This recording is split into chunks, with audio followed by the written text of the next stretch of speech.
Okay, well, good afternoon, Shelter Rock. Good afternoon. All right, as long as we got to bring high energy this afternoon, listen, our students worked very, very hard. We're very excited about this brand new event for our second graders. The theme, as you can kind of tell, U.S. symbols. So I am so very proud of our students. I'm very proud of our staff, our teaching staff, who really did an incredible job. So without further ado, I'm going to turn it over to our wonderful second grade students.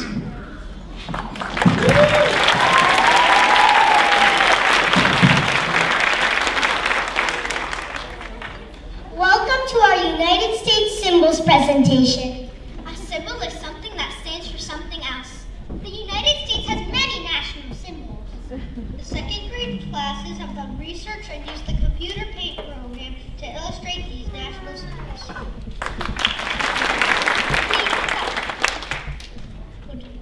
We hope you enjoy the show!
The Pledge of Allegiance is our promise of loyalty to the United States of America. The first version of the Pledge of Allegiance was written in 1892 by a man named Francis Bellamy, who was a minister from New York. Did you know that the first version of the Pledge of Allegiance was written to celebrate the 400th anniversary of the arrival of Christopher Columbus? Over the years, more words were added, and the pledge that we say today was written in 1954. Students and teachers liked the pledge. Children started saying it in school every day. Soon it became a tradition around the country. We put our hand over our heart to show we are honest and true. By saying the Pledge of Allegiance, every American promises to be loyal to the United States.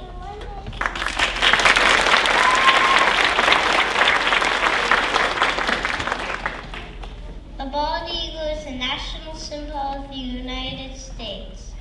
Bald eagles are large birds that only live in North America. Fun fact, did you know that bald eagles are not really bald at all? Bald eagles are not really bald at all. Their white feathers.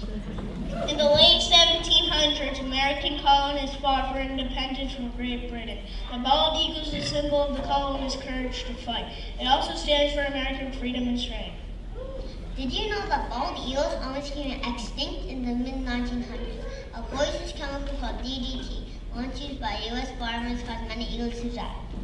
This chemical was banned in 1972. Today there are tens of thousands of bald eagles in the world.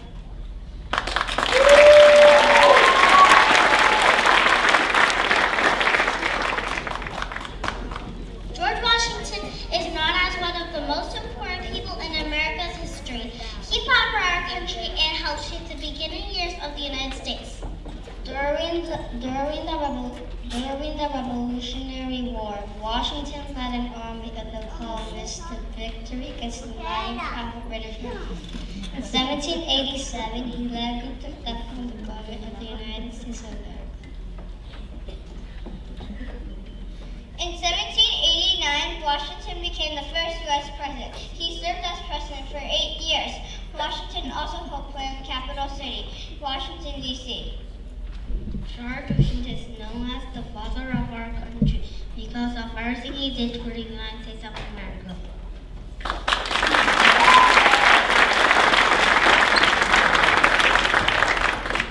Abraham Lincoln is also known as one of the most important people in America's history.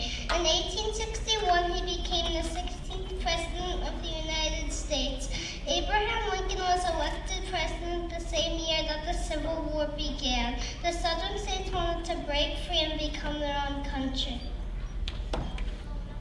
Abraham Lincoln is known for keeping our country together. On November 20, 1860, Lincoln made this famous quote, "Let us at all times remember, all American citizens are brothers of a common country and should dwell together in the bonds of a fraternal feeling."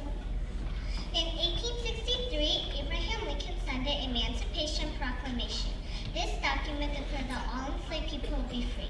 Abraham Lincoln is known for fighting for equal rights and keeping our country united.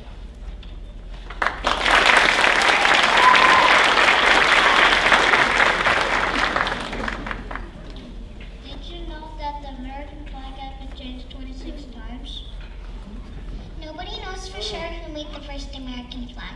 Many historians believe it was designed by the New Jersey Congressman Francis Hopkins and sewn by a seamstress from Philadelphia named Betsy Ross. The 50 stars represent our 50 U.S. states, and the 13 stripes which represent our 13 original colonies. The American flag is the symbol of America's freedom from Great Britain.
symbol of the founding of a new nation. It is located in Plymouth, Massachusetts, and is an important symbol in American history. A group of Plymouth explorers came ashore from their ship, the Mayflower, in 1620. This was the first settlement in New England. In 1773, Plymouth Rock broke in half during an attempt to haul it in front of a local meeting hall as a symbol of liberty. The plentiful water supply, good harbor, clear fields, and location on hill made it a good place for the pilgrims to make their settlement.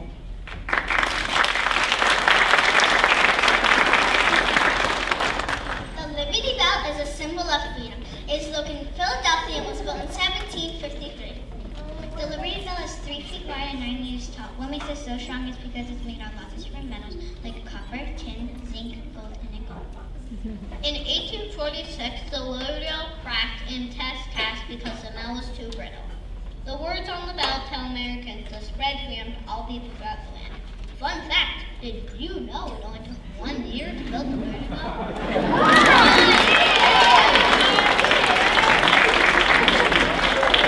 The Statue of Liberty is a symbol of freedom. It is located in New York Harbor and it stands at 305 feet tall. She was a gift of friendship from the people of France to the United States in 1885. The Statue of Liberty is made of iron, copper, and tin because of oxidation. The torch she carries in her right hand represents freedom. The tablet in her left hand has an engraved date of the Declaration of Independence in Roman numerals, July 4, 1776.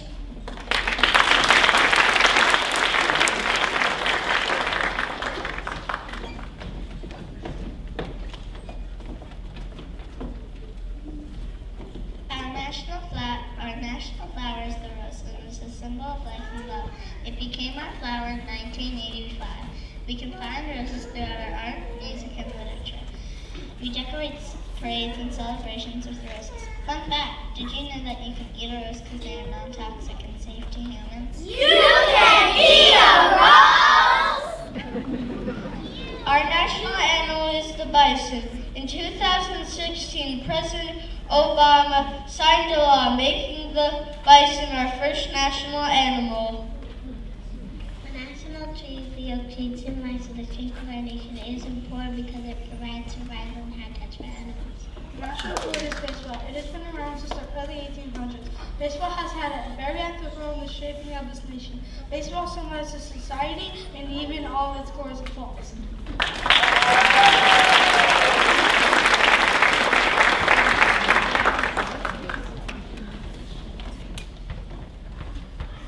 Ellis Island is a symbol of the gateway to freedom. It is located in New York Harbor and can only be reached by boat. It is known as the Immigration Center. Ellis Island officially opened as an immigration station on January 1st, 1892. It was America's largest and most active immigration station with over 12 million immigrants processed through it. On June 15, 1897, with 200 immigrants on Ellis Island, a fire broke out in the main building, but thankfully no one was killed. For all of Ellis Island's records record dating back to 1840s were destroyed. If an immigrant's papers were in order and they were in good health, the inspection process lasted 3 to 5 hours. The doctor is watching for signs of contagious diseases and other poor health conditions.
1892 by James Howard, who won a contest to design it. The building was finished in 1800. The White House is in Washington, D.C. The original White House was actually burned down by the British in 1812. Then in 1948, a lot of walls and floors were replaced to make it look good as new. The President of the United States and their family live and work at the White House. The White House has 132 rooms, 35 bathrooms, 3 elevators, and much more. There is also the Oval Office where the President works and meets visitors from other countries.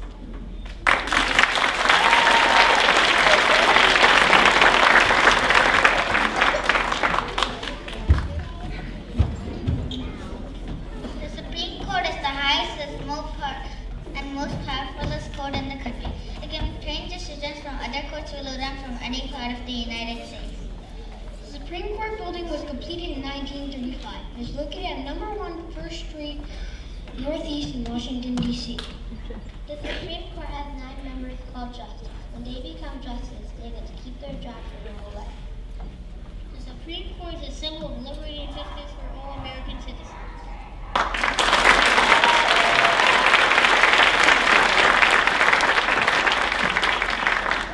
Dr. William Thornton designed the U.S. Capitol building. It was first built in 1793. Over time, the other parts were built and completed. In 1818, the center dome. The U.S. Capitol is located in Washington, D.C. Its address is at First Street Southeast. The U.S. Capitol is where Congress works and makes laws. Both the Senate and the House of Representatives work in the U.S. Capitol. The U.S. Capitol is a symbol of freedom and democracy because our elected leaders work there.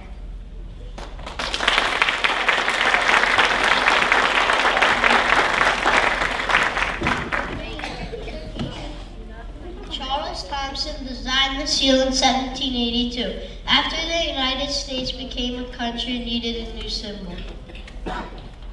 The seal is a combination of many other symbols. It is used to mark important papers for the United States, including the $1 bill. The Great Seal has an eagle on the front and a pyramid on the back. The eagle has olive branch and arrows in its claws. It represents our fight for peace and freedom. The pyramid on the back symbolizes strength.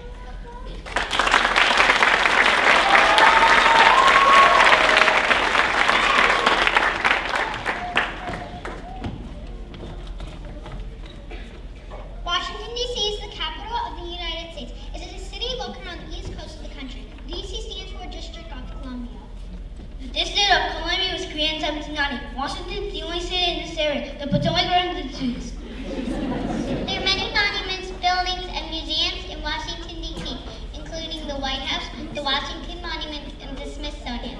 Fun fact, millions of people visit Washington, D.C. every year. Wow! Millions of people! Washington, D.C. holds many symbols of freedom, liberty, and justice, which can be found all over 50 states of America.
Illinois,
astray. It is located in Washington, D.C. It was built in 1848, but it didn't open until 1884. The Washington Monument is a stone building that is 555 feet tall. It weighs 100,000 tons. There are 50 flags around it, one for each of the 50 states. It is near the reflecting pool. The Washington Monument reminds us of George Washington. He was the father of our country.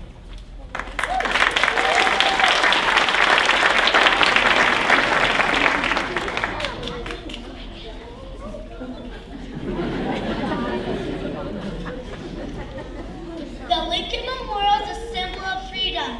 It is located in Washington, D.C. It was built in 1914 but didn't open until 1922. It is made out of different types of white marble. It has 36 columns on the outside. It has a statue of Lincoln in the inside. The Lincoln Memorial weighs 175 tons. The Lincoln Memorial is also on the back of a penny. We remember Abraham Lincoln because he kept our country together. He helped end slavery.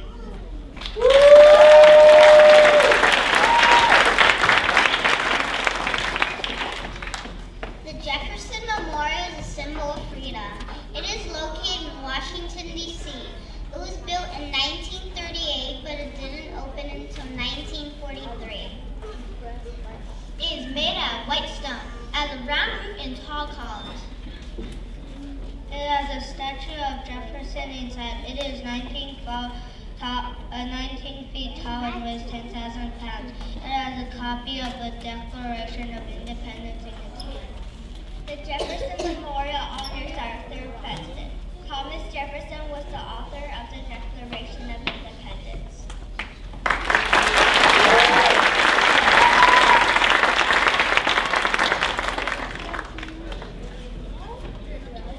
Mount Rushmore is made of granite. The 4 U.S. presidents carved on the mountain are George Washington, Thomas Jefferson, Theodore Roosevelt, and Abraham Lincoln. The heads of these 4 presidents were carved onto the mountainside because of their contributions to our country. Fun fact, their faces are 60 feet tall. 60 feet tall! These 4 presidents were chosen for founding, expanding, preserving, and unifying the United States. Mount Rushmore reminds me of freedom and democracy in the United States.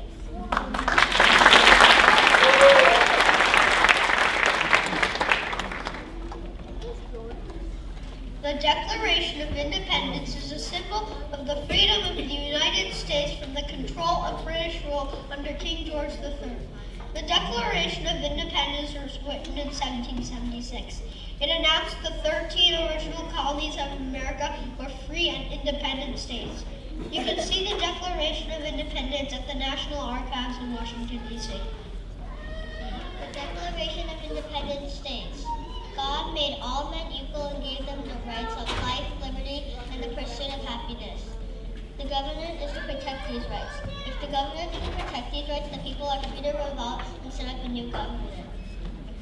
We celebrate Independence Day on July 4th every year.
computer paint program. Thank you to all the parents who helped to decorate the t-shirts. Thank you to our custodial staff for making sure our performance space was ready. Thank you, Ms. Cyrus, for helping us with our beautiful decorations. And thank you to Mr. Roder and Ms. Falchetti for supporting us in everything we do.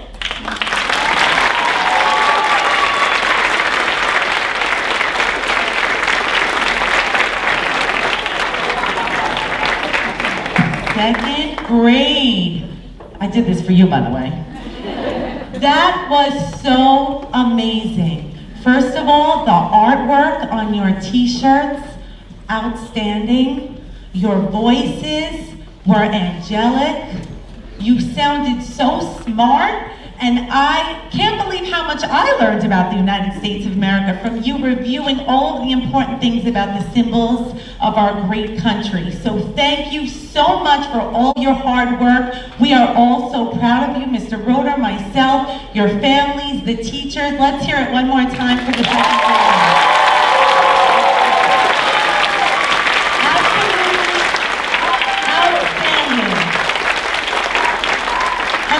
Again, want to thank all of the teachers. I know it's a lot of work to put on a presentation like this, and the practice and all of your dedication really does pay off. So thank you so much. Thank you for the music, Ms. Duke, and thank you, Ms. Marilisi, for the beautiful artwork, and everybody else that I may have missed. And again, thank you so much to the families. Your partnership really means so much to us. So thank you again. In order, I just want to try to maintain some order when we dismiss, so I'm going to give you a little rundown. What I'm going to do right now is call any family of the classes to come up and get a little bit of a closer picture if you'd like. So I'll call by class. Feel free to come up a little closer, take a picture of your child. If you do want to stay to pick up your child from class and not have them take the bus home, then please remain seated, and then after the students exit, we will lead you to the classrooms to sign them out, okay? If you are leaving, feel free to, wave goodbye to your child, and then you can exit in the main, this way or on the side door, okay? All right, so anyone in Miss Pistorino's class, any parents, if you'd like to come forward and take a picture, now would be a great time to do it.